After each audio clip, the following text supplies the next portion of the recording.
Hello everyone, again I am Heidi Tricia Santos, and for this video we will be working on one of the problems regarding double integrals in polar coordinates, which is number 4 on page 12. So without further ado, let's start answering. Here is the problem.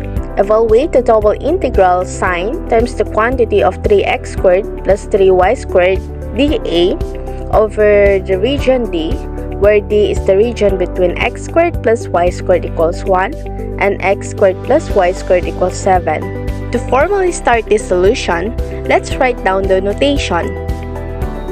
Next, let's sketch the given region to determine the upper and lower limits. As you can observe, we have two circles. The blue line representing x squared plus y squared equals 1, and the violet line representing x squared plus y squared equals 7.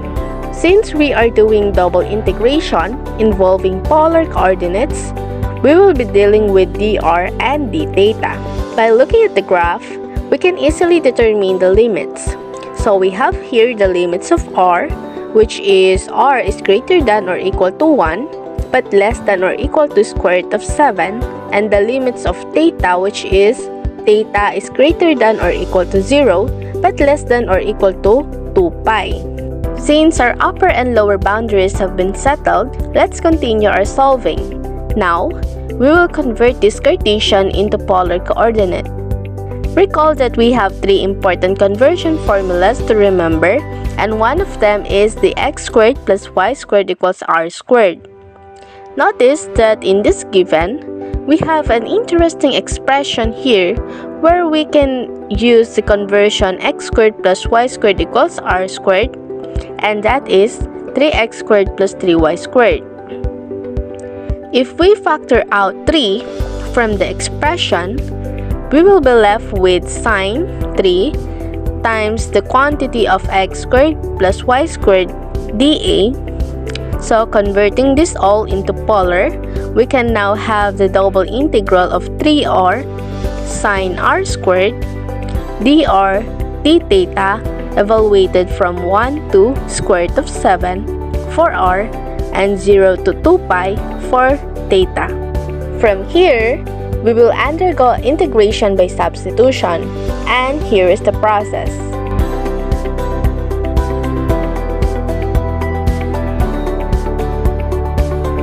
Now, let's use the result from our u substitution. So we replace r dr with du over 2. Then notice also that we can isolate the constant 3 over 2 outside to easily integrate sine u du. We all know that the integral of sine u is negative cosine u. Now let's bring back the initial value of u, which is r squared, and multiply 3 over 2 to negative cosine r squared, because we will now evaluate this from 1 to square root of 7. Well, take note, you may actually choose to isolate the constant 3 over 2 and just multiply it after evaluating the first integral if that is your preference. Going back to our evaluation part, let's now replace r with square root of 7. After the minus sign, replace r with 1 because that is the lower limit. Then, let's do some basic arithmetic.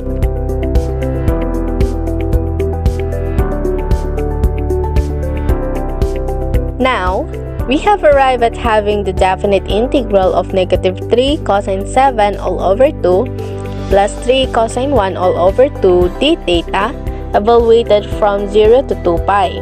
So this is now going to be easy because it's like we are just dealing with constants.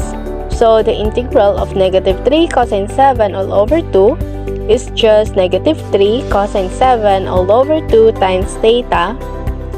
And the integral of 3 cosine 1 all over 2 is 3 cosine 1 all over 2 times theta. Now, let's evaluate this from 0 to 2 pi. Again, we replace all theta with 2 pi. Then after the minus sign, replace all theta with 0. Since the lower limit is 0 and this will just give us also 0 when evaluated, We can now focus on simplifying the first part. So let's continue this by performing some basic arithmetic.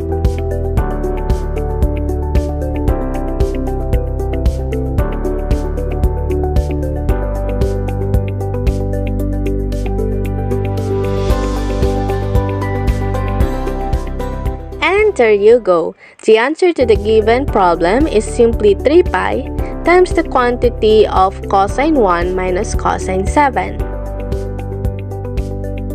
So that's all for this video. Have a nice day ahead!